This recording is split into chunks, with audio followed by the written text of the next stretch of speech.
গলায় খামসির দাগ নিয়ে অ্যাওয়ার্ড জিতলেন ছোট পর্দার জনপ্রিয় অভিনেতা সিদ্দিকুর রহমানের তালাকপ্রাপ্ত স্ত্রী মারিয়া মিম।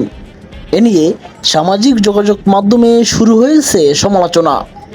অনেকেই মন্তব্য করেছেন, সারা রাত কঠোর পরিশ্রমের পর এরকম অ্যাওয়ার্ড পাওয়া যায়, তবে গলায় এই দাগটি কিসের তা স্পষ্ট করেননি এই মডেল।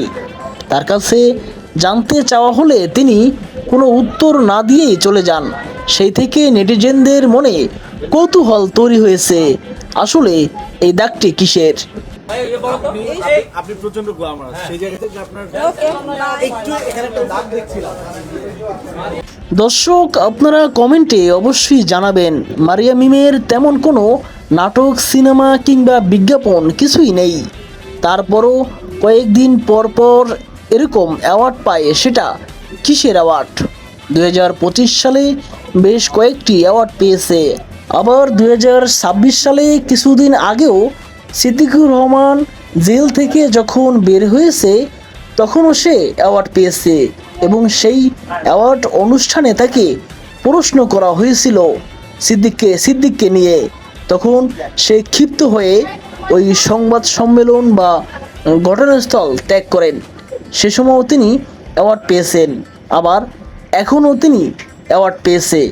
আবার তার গলায় রহস্যজনকভাবে খামসির দাগ, এবং সে এই দাগ নিয়ে কোনো সদুত্তর দিতে পারেনি এটা কিসের দাগ।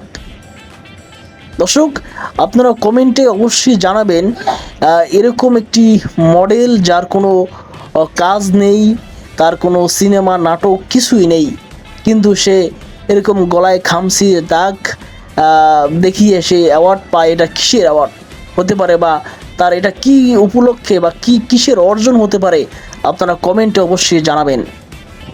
তবে সবশেষে মারিয়া মিম খাটে যাওয়ার অনুভূতি প্রকাশ করলেন।